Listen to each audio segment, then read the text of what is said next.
और जितना जल्दी इन्हें घर से विदा कर दे उतना अच्छा है।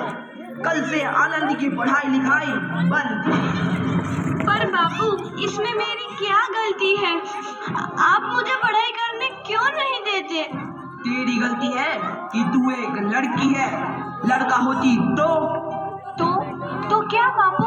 लड़का होती तो क्या? ऐ लड़की, ज्यादा जबान ना चला, नहीं तो जबान हलक से खींचकर बाहर निकाल दूंगा। बापू, मैं पढ़ लिख कर कुछ बनना चाहती हूँ। मेरी पढ़ाई ना रोको बापू। आनंदी, तुझे पढ़ना है तो पढ़, लेकिन सारी उम्र बाप की छाती पर यूं बोझ बनकर ना बैठ। पर बापू, अभी तो मेरी उम्र पढ़ाई लिखाई की है। मुझे पढ़ लिख कर डॉक्टर बनना है। पढ़ाई पढ़ाई पढ़ाई, आज तो तेरी इन किताबों का काम तमाम करके ही छोड़ूंगा। ये ले। नहीं बापू, मत छोड़ो बापू। मत छोड़ी। नहीं बापू, नहीं। बापू, ये तुमने क्या किया? तुमने मेरी इन किताबों को ही नहीं फाड़ा बापू, मेरी किस्मत फाड़ दी, मेरी किस्मत। ये कॉपी किताबें ना सिर्फ छोरों के हाथ में अच्छी लगती है, लड़कियों के हाथ में तो सिर्फ मेहंदी अच्छी लगती है, मेहंदी। पर बापू, मैं लड़की हूँ तो क्या हुआ? लड़का और लड़की तो हमारी दोनों आंखों के समान होते हैं। चुप कर आनंदी, और यह एहसान मान कि अब तक जिंदा है तू। कहीं बचपन में गला दबाकर मार दिया होता तो यह तेरी बकबक नहीं सुननी पड़ती आज। पर बापू, मुझे चूल्हा जलाना अच्छा ना लगे है। देख छोरी, जितना जल्दी हो तू चूल्हा जलाना सीख ले, उतना ही अच्छा है तेरे लिए। और हाँ, तेरा ब्याह तो होगा, वो भी कल के कल। अगला जीवन है तुम्हारी यही कहानी। मुझे माफ कर दे बेटी, तेरे बापू के जिद के आगे मेरी एक न चलेगी।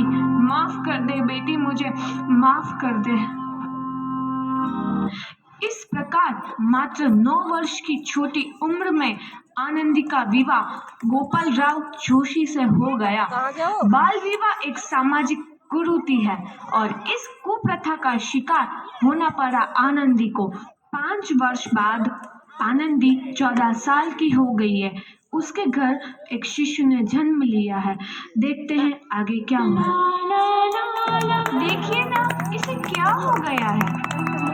इसका माथा तो अंगार की तरह तप रहा है। इसे तो बहुत तेज बुखार है। आप बिना कुछ भी बोलते हैं, दीजिए मुझे। माधव, जल्दी से वैद्य जी को बुला के लाओ। जी, अभी बुला के लाता हूँ। ये तुम क्या कर रही हो आनंदी? भगवान की विभूति लगा रही हूँ।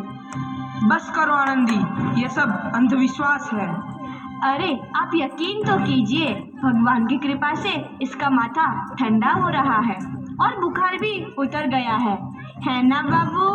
देखिए, दीजिए मुझे। उठो बाबू, आंखें खोलो, तुम्हें तुम्हारी माँ बुला रही है। आंखें खोलो, देखिए ना इसे क्या हो गया है। आंखें भी नहीं खोल रहा। आंखें खोलो बेटा, आंखें खोलो। आनंदी, हमारा बेटा कभी आंखें नहीं खोलेगा। नहीं, ऐसा नहीं हो सकता। मेरे बेटे को मुझसे कोई नहीं छीन सकता, कोई नहीं छीन सकता। पागल मत बनो आनंदी। माधव,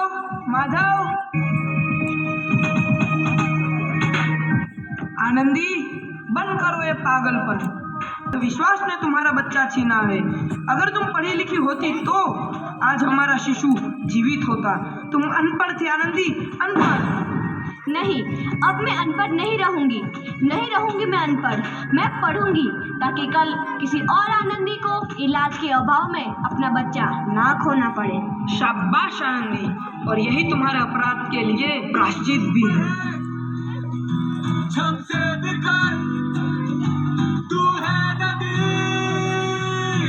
आनंदी, तुम्हारी 12वीं का परिणाम आ गया है। तुमने पूरे कॉलेज में प्रथम स्थान अर्जित किया है। ये लो तुम्हारे अमेरिका जाने की टिकट। मुझे शिक्षा वृत्ति मिल गई, मैं अमेरिका जा रही हूँ। पर ये सब मैं अकेले कैसे कर पाऊंगी? आनंदी, अपने आप को इतना कमजोर क्यों समझ रही हो? फिर इतना पढ़ने लिखने का क्या फायदा? तुम अभी गवार की गवार नहीं हूं मैं अब गवार।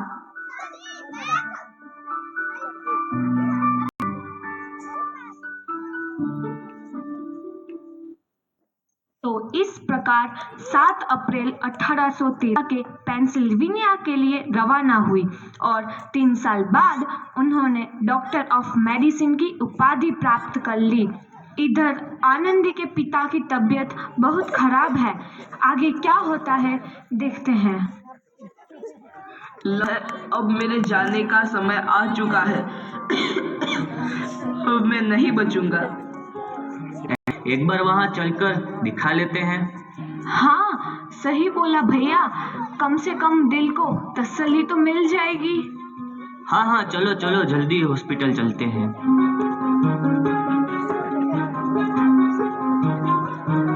इस मरीज की हालत तो बहुत ही खराब है। कोई चमत्कार ही इसे बचा सकता है। ऐसा मत बोलो भाई, डॉक्टर साहब कब तक आ जाएंगे? लो आ गई डॉक्टर मैडम। डॉक्टर मैडम जल्दी देखिए, मरीज की हालत बहुत ही खराब है।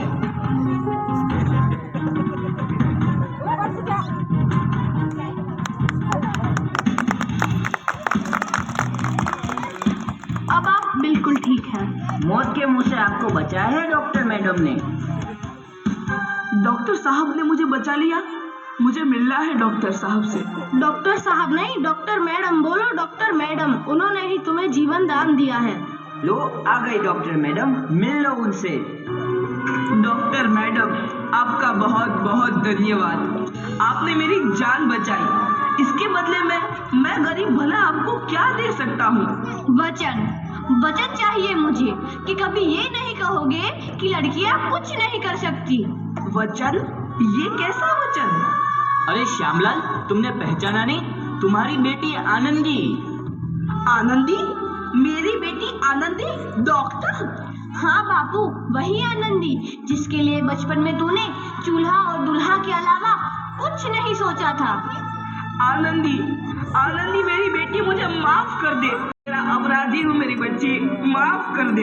नहीं बापू, मैंने तो तेरा एहसान चुकाया है। याद है ना अपना एहसान जो बचपन में तुमने मुझ पर किया था? ताने सुना सुना कर जीते जी मार डाला था मुझको। अब बोल, और किस किस को मारेगा?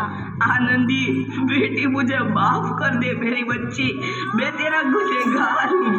बापू, आपने ही तो बोला था किताबें सिर्फ बेटों के हाथ में अच्छी लगती है, बेटियों के हाथ में तो सिर्फ मेहंदी।